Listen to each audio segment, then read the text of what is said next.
Hey, what's going on? I hope you're well. In today's video, you saw the title. We are going to be talking about what I would consider to be the 5 most crucial things that you should do when you are first setting up your brand new Samsung Galaxy Z Fold 3 5G, and a lot of these can translate into the Flip 3 5G as well. Now again, these are my opinion. These are what I think that you should take care of. Yours might be a little bit different, but if you are brand new to this type of environment of device, hopefully you'll find a little bit of use in this video. If you are coming off of an iPhone, at the end of the video, I've included 2 additional bonuses for you, and those would be getting iMessage on Android and how to appropriately set up your iCloud email address. So make sure you stick around for that.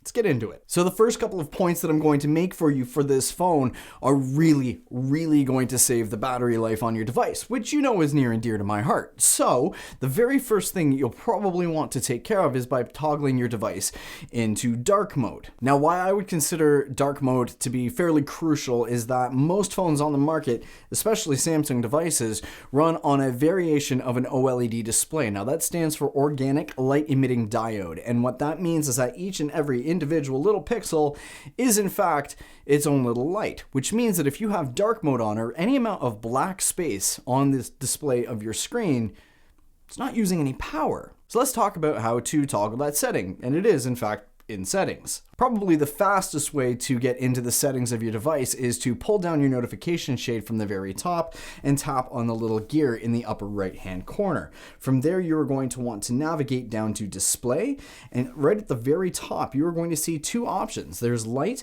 and dark. If you were to turn on the dark mode, you're going to find that your battery life is going to thank you for it. Another thing that I would recommend that kind of coincides with dark mode is make sure that the wallpaper that you have on your device is of a darker shade as well. If there are wallpapers that you want to put on your device that may not necessarily be of those darker variants, and let's say you do in fact have some flashy color in there. Color is good, so yeah, absolutely. There's a way to get the device to actually dim some of those super bright colors so you can, again, kind of reserve a little bit of power. Now, the way to get into that setting would be to long press on the home screen of your device, and then you're going to see 4 options towards the bottom. There's going to be wallpapers, themes, widget, and settings. You're going to want to tap on wallpapers.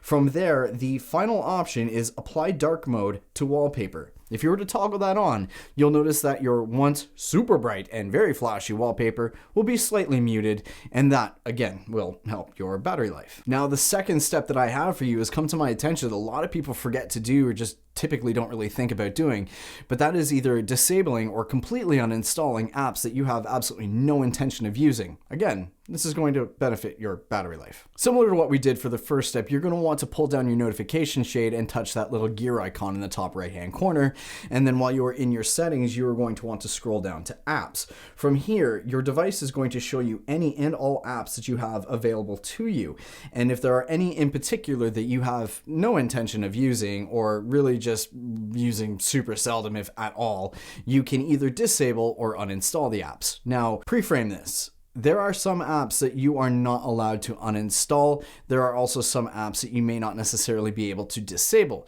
So in that respect, I do have another idea for you in an effort to kind of put them to sleep in the background, and there's 2 different ways of doing this. I'll use my device as an example, or rather my scenario in which I don't have an S Pen. If you were to go into the Air Command app, you are going to notice that toward the bottom, there's absolutely no option for you to either uninstall or disable this, and for good reason. If you do ever decide to get yourself one of the S Pens that are designed for the folds, Air Command is a huge portion of that. So what I've done in this particular instance is that I will go into mobile data and I will turn the background data usage off, and then I'll do the exact same thing under battery. You tap on that, and then you can actually shut off certain things like allow background activity. Now, with Air Command, you can't turn that off, but with a lot of apps, you can. Now, another option you have to really put those power-hungry apps to sleep and just kind of, you can go into the device care options of your device, and if you click on battery, it's going to give you an idea of how long your phone is going to last. Now you're going to have a section just below that where it says usage since last full charge. If you were to tap on that, a full charge should last X amount of time, you're going to see all of the different apps that are running in the background. Tap on one of those, and then toward the bottom there's going to be an option for limit usage. You're going to get a couple of different options depending on what state that app is in. You can either put to sleep or put to deep sleep. And really, if you put to deep sleep, it means that the app's really not ever going to do anything in the background unless you have gone into it. Just simply putting an app to sleep will still allow you to get notifications and things like that, but it basically optimizes that app for battery usage. And then if you want to go even a step further, shut off notifications for the apps you really don't care to get them from. If you think about it, there's a lot of notifications that come through on Android.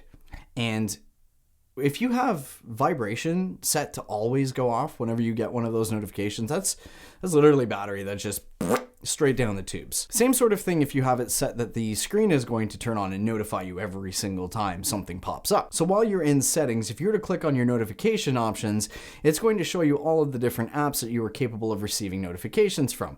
Go ahead, sift through that, limit what you really don't want to see, and then you'll probably notice that the battery, again, is going to thank you. Now, when I give you these recommendations, I'll be totally honest with you. I'm not blowing smoke up your hiney here. I actually tried using the device and getting an estimation on how long my battery is going to last if I didn't toggle any of the stuff that I just talked about. The estimation was around 16 hours in terms of longevity for the battery. Then when I turned all of that stuff off or toggled it or whatever, 19 hours. I got an extra 3 hours just playing around with a few things there. And for some of you, yeah, that could mean a huge difference. All right, so enough about that. You're probably going to find that your battery gets a hell of a lot better just based on what I had recommended. So now let's get into some of the more fun things that you can do with this phone. So with the fact that this phone is a foldable and the Flip 5G, Flip 3 5G, did I get it right that time? I think I got it right that time. Samsung included a settings called Advanced Features, and if you go in there, it's going to give you access to something like Samsung Labs. What is Samsung Labs, you might ask? Well, I'm glad you asked. Labs is going to give you a bevy of options that really only your foldable device is going to be capable of doing. Things like Flex Mode panel and stretching certain app aspect ratios to fit the screen of your device, i.e., Instagram. Instagram's kind of notorious for this, especially on tablets and stuff like that. It really just wants to stick into its regular aspect ratio, but if you have a Fold 3 5G, you're able to get a lot more surface area for that sort of thing. Now, just a heads up, before we start playing around with any of that stuff, if you in fact have a Fold 3 5G and you're following along, to do this next part, you're going to make sure that you need to have that phone open. You can only do this on the inside screen. So you want to go into settings, head down into advanced features, and then tap on labs. From there, you're going to be greeted with a bunch of different options. Going to be two in particular that I talk about here. One of them is in fact the aspect ratios. We'll use Instagram as an example, as that is the one that I was discussing.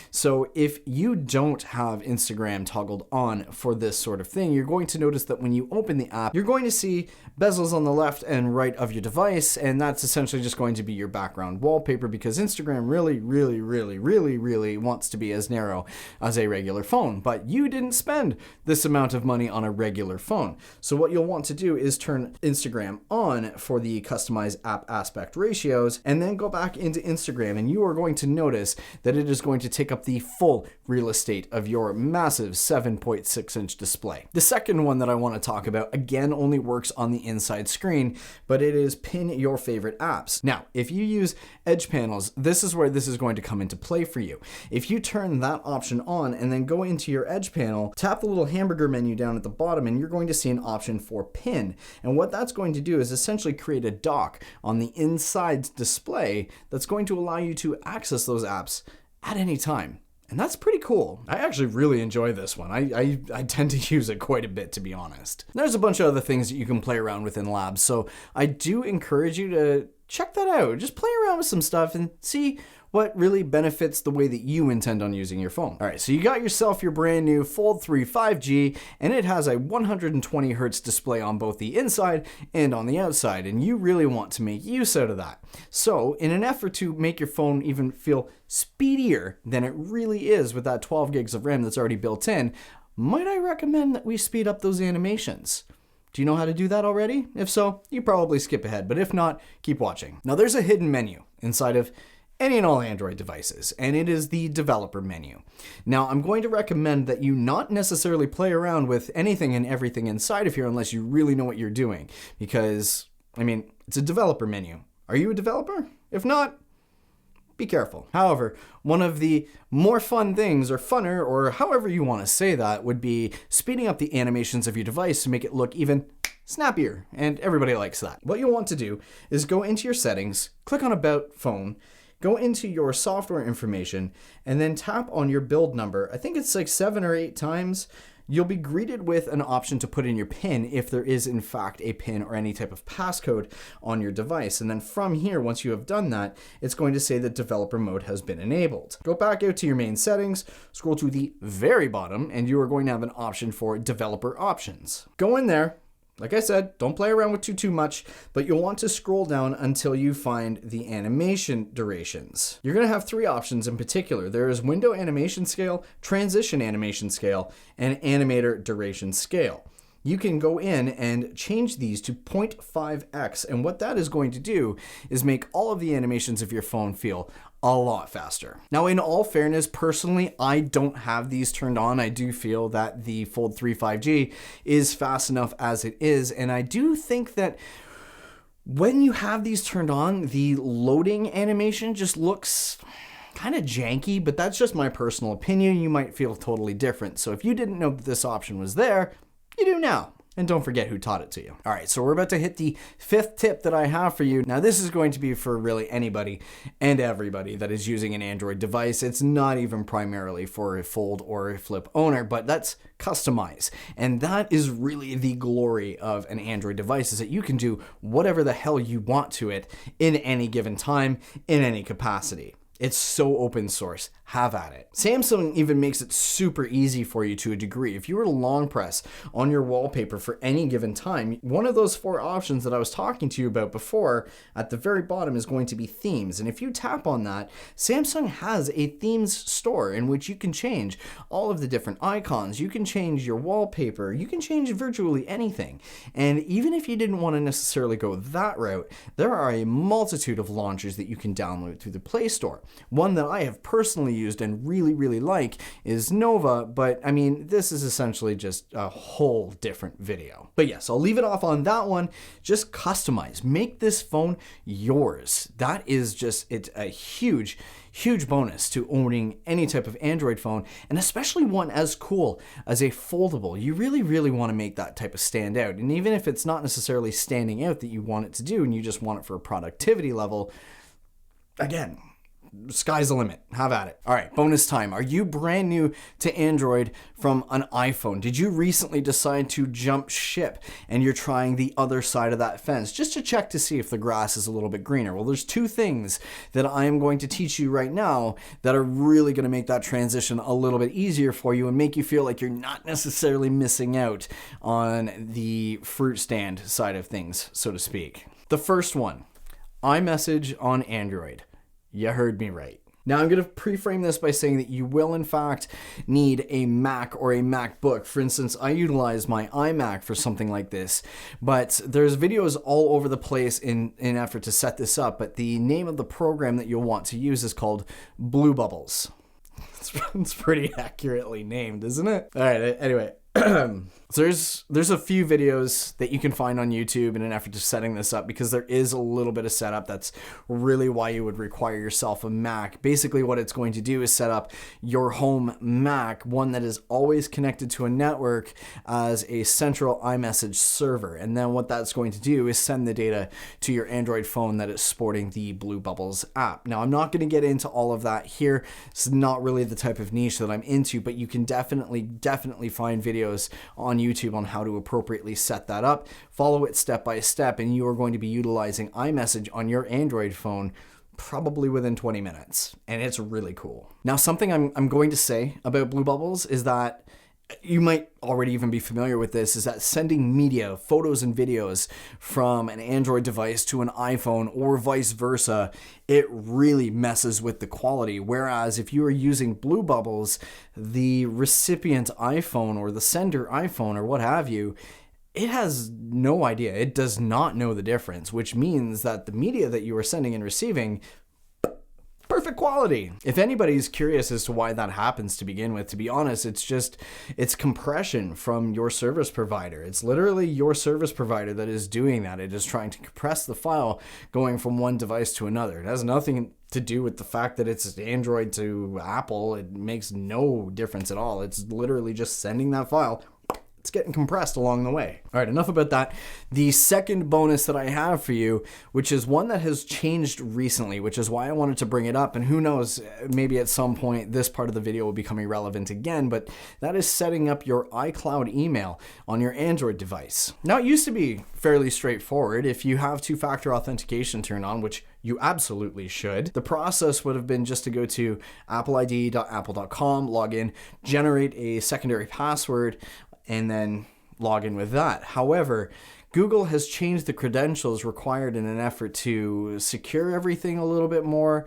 And in that process, they seem to think that the security behind iCloud, Mobile Me, emails, all of that stuff isn't quite up to snuff, which obviously is incorrect. Now, before we go any further, you are in fact going to need to get that secondary password in an effort to set this up. That part hasn't changed. So you go ahead, go do that, and I'll wait.